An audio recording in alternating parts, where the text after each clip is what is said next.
Seetaan siigaa yaa Waaqayyo abdii guddaadhaanii si duwwaa na fayyaa.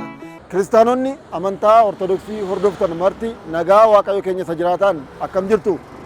Amma kan argamnu bulchiinsa magaalaa Shaggar jalatti kan argamtu magaalaa Kolobootti. Waldaa duukaa bu'ootaa wiirtuu Buraayyuu jalatti kan argamu waldaan duukaa bu'ootaa damee Koloboo hojii boonsaa fi fakkeenyummaa qabu hojjeteeti jira. Nutis hojii isaan hojjetan kana isin daawwachiisuuf as magaalaa Kolobootti argamna.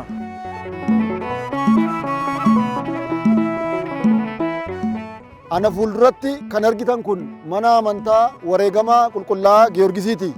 Hojiin damee Koloboo kanaan hojjetame kun maali? Guutuu qophii kanaa yoo hordoftan deebii kana argattu. Haga xumura qophii kanaatti nu waliin tura. Seetaan siigaa yaa Waaqayyo abdii guddaadhaanii si duwwaa na fayyaa. Si filadhee raawwaduu. Barattoota amantaa Ortodoksii hordofan mana barumsaa addaa Koloboo sadarkaa lammaffaatti argamu kana keessatti baratan waldaan duukaa bu'ootaa dameen Koloboo mana kiristaanaa Tulluu Biiftuu wareegamaa qulqullaa'aa Giyoorgisii Kolobootti bara 2015 irraa eegalee waggoottan lamaaf koorsii bu'uuraa mana amantaa barsiisaa ture. Dameen waldaa duukaa bu'ootaa kun barattoota koorsii barsiisaa tures guyyaa gaafa 23/2016 sirna mana kiristaanaan isaan eebbisiiseera. Lammaffaa kan baate barattuu faarfattuu Iddilaawit Fiqaaduu. Barattuu Iddilaawit Fiqaaduu barattoota kutaa 12ffaa barnoota addaa barachaa turanii fi waldaa duukaa bu'ootaa damee Koloboon ammoo koorsii mana amantaa hordofaa turan keessaayi. Koorsiiwwan fudhatan meeqa akka ta'anii fi koorsiiwwan kunneen maal akka ta'an dubbatti. Waliigalatti koorsiiwwan nuti asitti barachaa turre koorsiiwwan bu'uuraa torbadha. Isaanis tokkoffaarratti seensa amantaa, lammaffaarratti iccitii Sillaasee, iccitii utubaawwan 5, iccitiiwwan 7 mana amantaa, afuraffaarratti qo'annaa kitaaba qulqulluu, shanaffaarratti dubbii maaramii, ja'affaarratti sirna mana kiristaanaa, torbaffaarratti naamusa kiristaanummaa yookaan immoo naamusa amala gaarii kiristaanummaa kan jedhu koorsiiwwan kanneen mana amantaa kanatti yookaan immoo waldaa duukaa bu'ootaatiin nuuf kennamaniiru fudhanne. Erga koorsiiwwan kana fudhanne as hubannoon amantaa keenya irratti qabnu dabaleera jedhu barattoonni mana barumsaa addaa kun. Koorsicha kan fudhachuu eegalla bara 2014 irraa waan ta'eef amma sanitti ani gadi fageenya waa'ee amantaa kootiin qabu akkanuma nan deddeebi'aa ture jechaadha odoon waa tokko hin beekin. Garuu immoo yoo amma barumsa kana haala kanaan baranne waan ta'eef amma kan dura ofii kootii yaada osoo hin beekin deddeebi'u san irra darbee nama biraatu amma barsiisutti ga'eera jechaadha. Jalqaba irratti seensa amantaa gaafa fudhannu amantaan maal akka ta'e hubanneerra yookaan immoo amantaan maal akka ta'e irraa baradheera. Amantiin kan koo maal akka fakkaatu garaagarummaa amantaa fi amantii gargar ittiin baafadheera koorsii seensa amantaa kan jedhu sana irratti jechuudha. Inni lammaffaa immoo iccitiiwwan utubaawwan 5 kan jedhu iccitiiwwan utubaa 5 maal fa'aadha kanneen jiru. Achi keessatti immoo iccitiin Sillaasee maalinni, iccitiin foonummaa maalinni, iccitiin du'aa ka'umsaa maalinni, iccitiin cuuphaa maalinni, iccitiin qurbaanaa maalinni kan jedhu san duraa duubaan hubanneerra.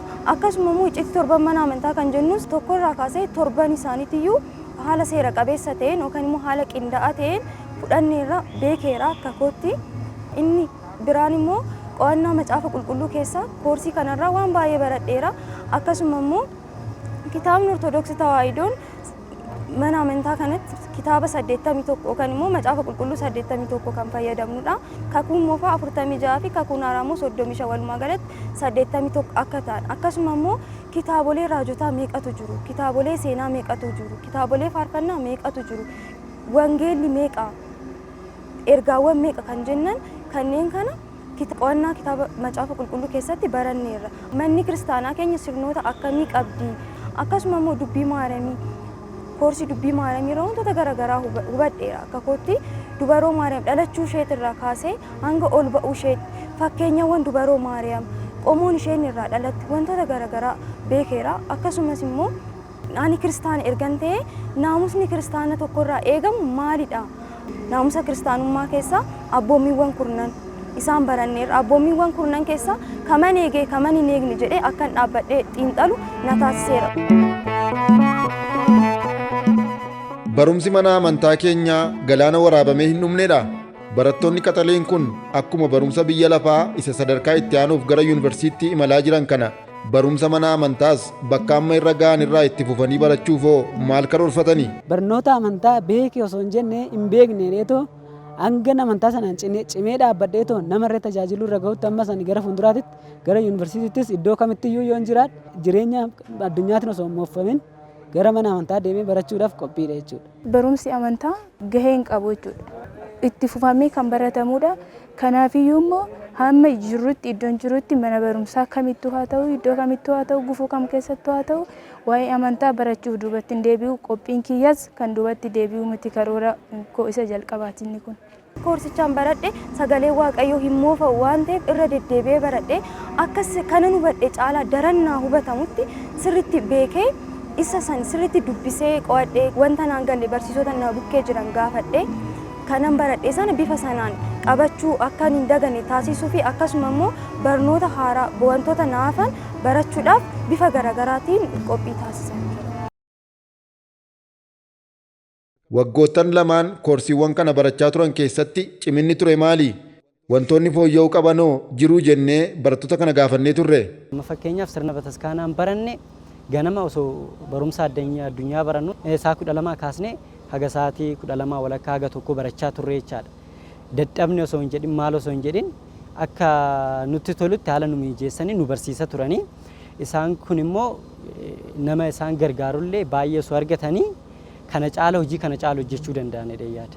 Koorsiiwwan lakkoofsan 7 jennuu malee osoo lakkoofsan hin ibsamne jechuudha. Koorsiiwwan cinaatti barnoota amantaatti nama cimsan hundeedhaan nama dhaaban akkasumas keessattuu immoo barnoota icciitii utuboota 5 kan jedhaman dhuguma amantaa keenyatti utubaa godhee akka nu dhaabutti haala gaariidhaan isaanis immoo rooba aduu qorra osoo hin jenne yeroo nu mijatutti bilbilanii ture manaan yaa'uudhaan nu barsiisaniiru jechuudha.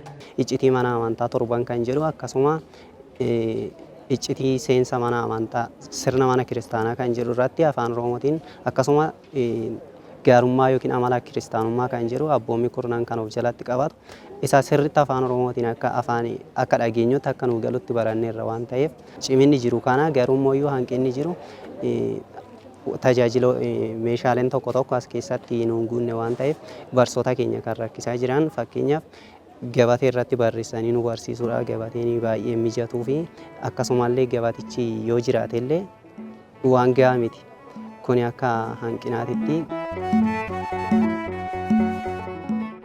Barattoonni barumsa biyya lafaan ciccimoo ta'anii fi mootummaan xiyyeeffannoo addaa itti kennuun barsiisaa jiru kun egeree biyya keenya boriiti. Barattoonni kun barumsa mana amantaan ammumarraa ga'umsaa deemsisuun egeree mana amantaa keenya boriif hiikni isaa maali? Barsiisaa Paawulos Deebisoo fi barsiisaa Efreem Ayyaaloo barsiisota waldaa duukaa bootaa damee Kolobootti barattoota kana koorsiiwwan garaagaraa barsiisaa turanidha. Dhimma kana irratti yaada isaanii nuu qoodaniiru. Namni wanta hojjetu tokko beekee yoo hojjete, namni wanta hojjetu tokko sammuu bilchaataadhaan yoo hojjete bu'aa gaariidha kan inni argamsiisu. Namni barate, namni beekee hojii nama beekaa, hojii nama barateetu hojjeta waan ta'eef namoonni baratan, namoonni beekan hojii duukaa bu'oonni hojjetan, hojii qulqulloonni hojjetan hojjeta waan ta'eef akka ija amantaatti gaafa ilaallu manni amantaa keenyaa abdii haadhummaa ishee baatee abdii mucummaa isaanii immoo akka isaan irraa qabdu anis abdii guddaan qaba. Barattoota ispeeshaal ta'an kana sirriitti qabanii barsiisuun mana amantaa keenyaafis ta'ee biyyaafis qooda guddaa qaba. Maalidhaaf barataan kun sirriitti naamusa qabatee amantaansaa sirriitti kabajee barumsa yoo kan sirriitti baratu ta'ee waaqa isaas immoo kan sodaatu yoo ta'e biyyaafis mana amantaatiifis bu'aa guddaadha. Barattoonni barattoota baay'ee ciccimoodha. Waa'ee amantaa isaanii beekuudha. Gaafii baay'ee gaafachaa turanii gaafii gaafatan san irratti immoo dhaabbatanii ennaa deebiin deebi'uu fi beekumsa akka dabalatan abdii guddaan qaba. Lubni Biraanuu Hayilamaariyaam tajaajilaa mana kiristaanaa Tulluu Biiftuu Qulqullaa Giyoorgisii Koloobooti. Barattoota mana barumsaa addaa koorsii barachaa turan kana abbaa gaabbii isaanii ta'uun isaan gorsaa turanii. Erga barumsa mana amantaa kana barachuu eegalanii jijjiirama amalaa fi naamusa kiristaanummaa isaan horatan nutti himu. Akkuma beekamu namni tokko dura waggaa dhufanii uffataan irree ta'ee waa hundaanuu hadda jiruyyuu amma garuu eega baratanii gara mataskaanaa eega dhufanii waa hundaa eega barataniin booda uffannaadhaanis ta'ee waan adda addaatiin baay'ee jijjiira agarsiisan. Inna kanaatiif immoo ani gorsa gara gaabbinaatis baay'ee amman nakiyyaa kennaafin ture. Egasiin immoo baay'ee jijjiira baay'ee agarsiisanii jiru. Barsiisaa Ifaa Tolasaa waldaa duukaa bootaa wiirtuu Buraayyuutti walitti qabaa wiirtuuti. Dameen Kolooboo ammoo wiirtuu isaanii jalatti gurmaa'e akka wiirtuutti akkamiin deeggaraa turani. Dameen Kolooboo damee keenya keessaa isa tokkodha.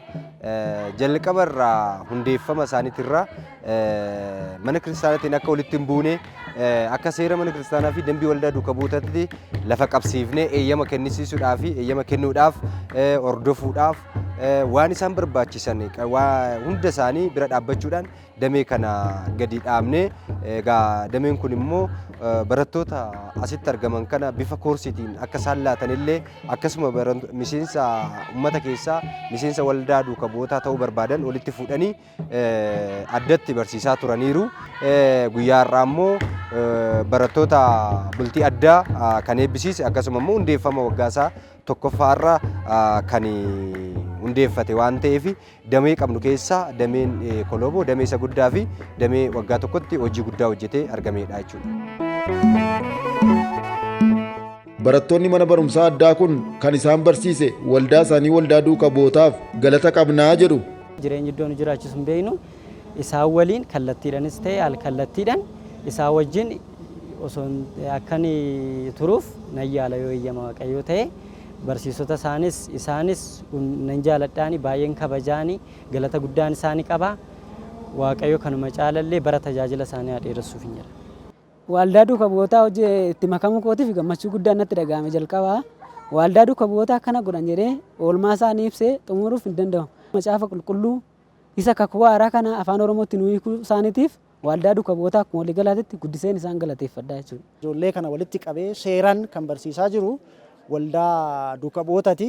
Akkuma beekamu hojii duukaa bootaa boqonnaa lamarratti afaan nuyi dhageenyuun warra dubbatan kana akkuma jedhan ammas waldaan duukaa bootaa afaan uummata dhaga'uun barsiisaa waan jiruuf han baratan kana immoo uummata isaanii bira dhaqanii booda barsiisuudhaan ga'ee guddaa akka taphatan abdiin qaba.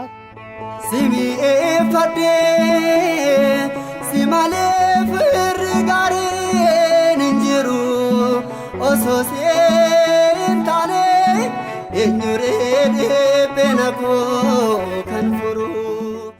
Daawwattoota keenya kutaan miidiyaaf odeeffannoo waldaa duukaa bootaa as magaalaa Kolobootti argamuun wiirtuu Buraayyuu jalatti kan argamu dameen Kolooboo barattoota bultii addaa waggoota lamaaf koorsii mana amantaa barsiisaa ture sirna ho'aadhaan kan inni eebbise akkasumas hundeeffama isaa waggaa tokkoffaa asumaan kan kabajate bifa qophiin qindeessinee isin biraan gahaa turreerra. Yeroo biroo qophii waldaa duukaa bootaa biroon walitti deebinaa agasitti nagaa Waaqayyoon turaa jenna.